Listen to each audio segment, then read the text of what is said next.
வணக்கம். இன்னைக்கு நாம பார்க்க போற பதிவு இனியவை 40 நூலில் இடம்பெற்றுள்ள இளமையை மூப்பு என்று உணர்தல் அப்படிங்கிற பாடலுடைய விளக்கத்தை பார்க்கலாம். நூல் குறிப்பு, ஆசிரியர் குறிப்பு, பாடலுக்கான விளக்கம் இதையெல்லாம் அந்த பதிவுல பார்க்கலாம். பதிவுக்குள்ள போறதுக்கு முன்னாடி நம்மளுடைய சேனல் யூஎன் அபிஷியல் கற்போம் தமிழை சப்ஸ்கிரைப் பண்ணிக்கோங்க. நான் தமிழ்நதி.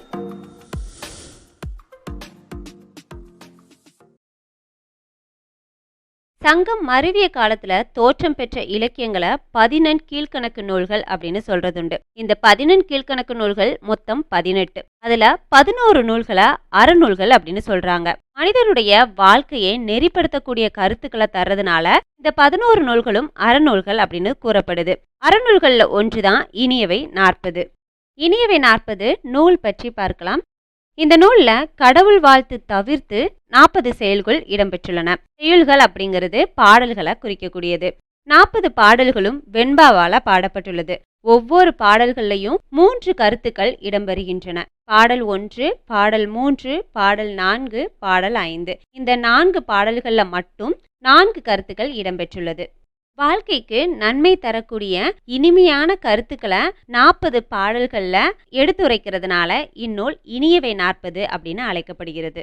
இந்நூலினை இனிது 40, இனியது 40, இனிய 40 அப்படின்னு பல பேரிட்டும் அழைக்கிறதுண்டு.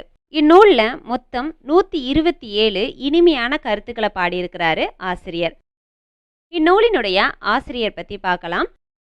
இனியவை 40 நூலின் ஆசிரியர் பூதஞ்சேந்தனார். இவர் மதுரை தமிழாசிரியர் மகனார் பூதஞ்சேந்தனார் அப்படின்னும் அழைக்கப்படுறதுண்டு. இவர் வாழ்ந்த நாடு பாண்டிய நாடான மதுரை அப்படின்னு சொல்றாங்க. தன்னுடைய கடவுள் வாழ்த்துல சிவன், திருமால், பிரமன் ஆகிய 3 தெய்வங்களையும் வணங்குவது நல்லது அப்படின்னு சொல்லி பாடியிருக்கிறாரு. இவருடைய காலம் உரை ஆசிரியர்களுடைய கருத்தை பொறுத்து மாறுபட்டு அமையுது. பாடலை பார்த்திடலாம். இளமையை மூப்பு என்று உணர்தல் இனிதே, கிளைஞர் மாட்டு அச்சின்மை கேட்டல் இனிதே, தடமன் பனைத்தோல் தளிர் இயலாரை விடம் என்று உணர்தல் இனிதே. இப்ப பாடலுக்கான விளக்கத்தை பார்க்கலாம். இளமையை மூப்பு என்று உணர்தல் இனிதே.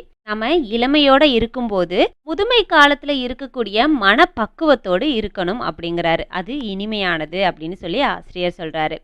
2வது, கிளைஞர் மாட்டு அச்சின்மை கேட்டல் இனிதே. கிளைஞர் அப்படிங்கிறது சுற்றத்தார்கள். நம்மளுடைய சுற்றத்தார்கள் கூறக்கூடிய அன்பு மொழியானது நம்மளுடைய வாழ்க்கைக்கு நன்மை தரக்கூடியதா இருந்தா அதை கேட்டு நடக்கிறது இனிது அப்படின்னு சொல்றாரு. தடமன் பனைத்தோல் தளிர் இயலாரை விடம் என்று உணர்தல் இனிது. விடம் அப்படின்னா விஷம். பனைத்தோல் தளிர் அப்படிங்கிறது மென்மையான மூங்கில் அப்படின்னு சொல்லப்படுது. மென்மையான மூங்கில் போன்ற தோள்களை உடைய பிற மகளிர் நஞ்சை போன்றவர் அப்படின்னு தெளிந்து அவர்களை விட்டு விலகி இருக்கிறது இனிது அப்படின்னு சொல்லி பாடுறாரு. பாடலுக்கான விளக்கத்தை சுருக்கமா பார்க்கலாம். நாம இளம் வயதுல இருக்கும்போது முதுமையில இருக்கக்கூடிய மனப்பக்குவத்தோட வாழணும். நம்மளை சுற்றி இருக்கக்கூடிய சுற்றத்தார்கள் அன்பா பேசும்போது அதுல நல்ல விஷயங்கள் இருந்தா அதை கேட்டு அதன்படி நடக்கணும் அப்படின்னு சொல்றாரு.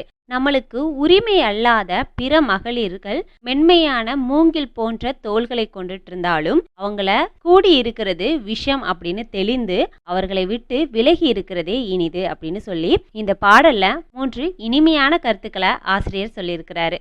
இந்த பதிவு இதோட முடிவு பெறுது. மீண்டும் ஒரு தமிழ் உரையாடலுடன் சந்திக்கிறேன். நான் தமிழ்நதி. நன்றி.